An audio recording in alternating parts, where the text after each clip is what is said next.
Halo, apa kabar? Semoga Anda dalam kondisi sehat karena kini saatnya Anda menyimak berita Jawa Tengah bersama saya Tetrika Putri. Sejumlah berita menarik akan kami sajikan untuk Anda. Berikut 3 berita utama hari ini. Penertiban pedagang kaki lima di Kota Tegal diwarnai kericuhan. Rumah warga di Kecamatan Bantasari, Cilacap dibobol maling. Pelaku curi sepeda motor dan puluhan gram perhiasan. Melihat potret toleransi di Dusun Tekelan, Kabupaten Semarang saat Hari Raya Waisak.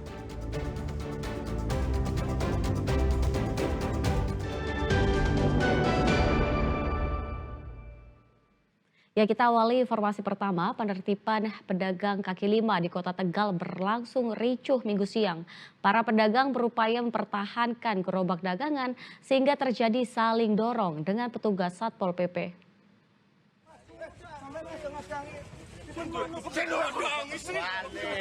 Ketegangan terjadi karena para pedagang melawan untuk mempertahankan gerobak dagangan saat ditertibkan petugas Satpol PP di Jalan Kartini, Kota Tegal, Minggu siang. Suasana kian memanas lantaran petugas Satpol PP terpancing sehingga mengepung seorang pedagang lainnya.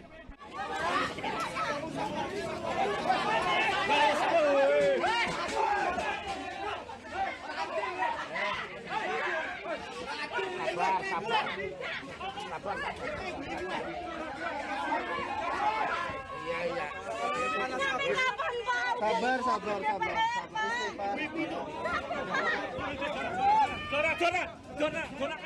Meski demikian, penertiban tetap berjalan setelah bentrokan mereda. Para pedagang akhirnya bersedia membawa pulang gerobak dagangan. Namun sejumlah pedagang tetap diberi sanksi sehingga gerobak disita.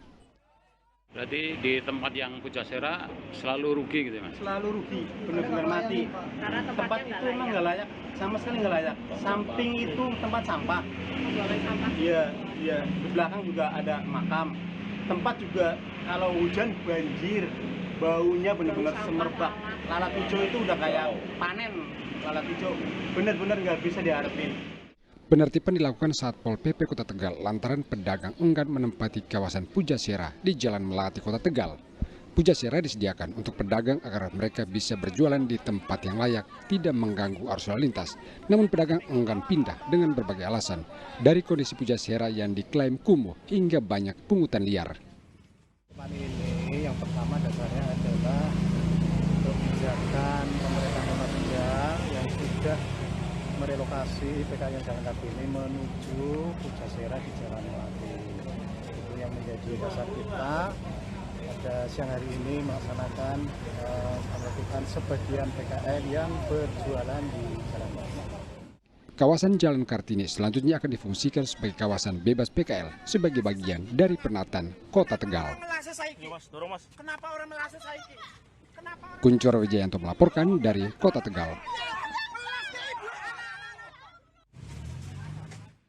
Rumah warga di Kecamatan Bantasari, Cilacap dibobol maling. Diduga pelaku masuk dengan cara merusak jendela, akibatnya korban kehilangan sepeda motor dan perhiasan puluhan gram.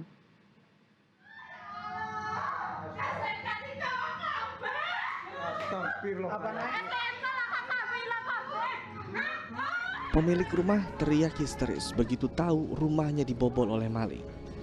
Kondisi rumah berantakan, mulai dari ruang tamu sampai kamar tidur.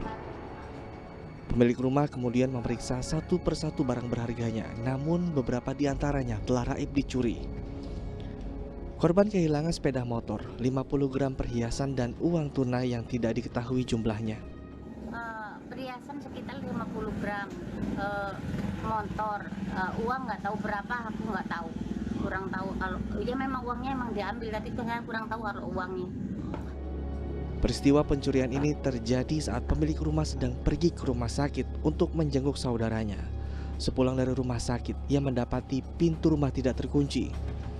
Mereka tambah kaget ketika perhiasan yang disimpan di dalam lemari dan sepeda motornya hilang. Pelaku masuk ke rumah dengan cara merusak jendela dapur dan besi terali. Jumlah pelaku diduga lebih dari 1 orang.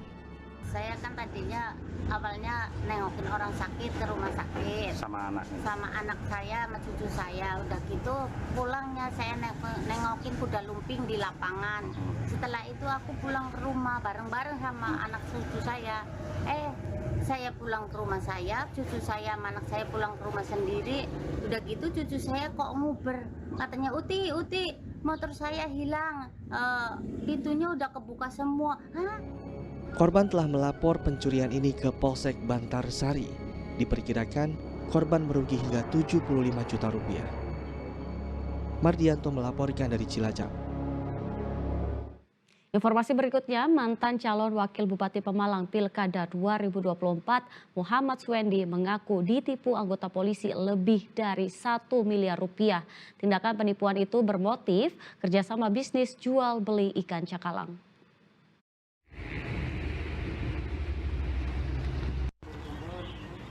Muhammad Swendi bersama kuasa hukumnya mendatangi Mapores Kota Tegal. Kedatangan Swendi untuk menanyakan perkembangan kasus penipuan yang melibatkan anggota Brimob Polda Metro Jaya berinisial RA yang sebelumnya sudah dilaporkan pada bulan Maret 2023. Kasus dugaan penipuan ini terjadi pada tahun 2022. Saat itu RA meminta modal kepada Swendi uang sebesar 1 miliar lebih untuk modal kerjasama bisnis jual beli ikan cakalang.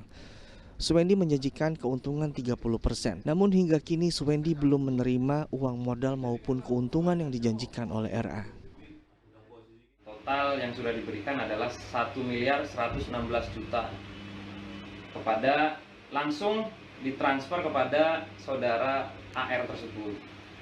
Akan tetapi itu kejadian tahun 2022.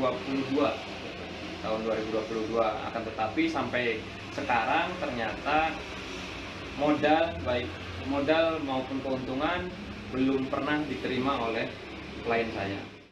Karena proses hukum kasus dugaan penipuan dan penggelapan uang dinilai lamban, Swendi dan kuasa hukumnya juga membuat laporan ke Propam Mabes Polri. Mereka juga mempertimbangkan melaporkan penyidik Polres Tegal Kota yang menangani kasus ini ke Biro Pengawasan dan Penyidikan jika tidak ada perkembangan kasus. Ini SP2AP terakhir. Sugihartono melaporkan dari Kota Tegal.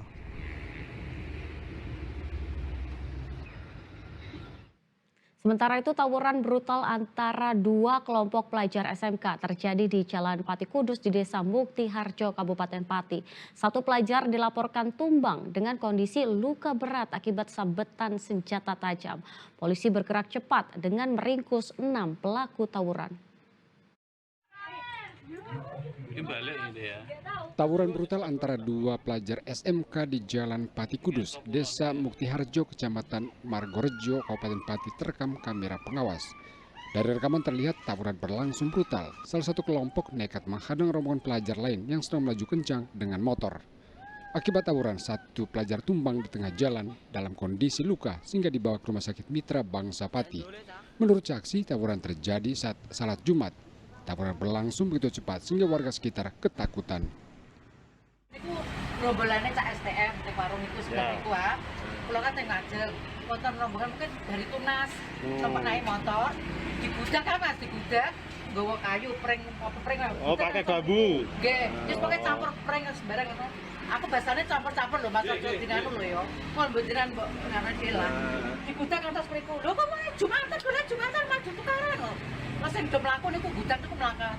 Apa nyegati warung kono nek. Lho pas bar ngedoli soto, kok tengah jemale. Lho saking mriku aku mercon dada kali tukaran.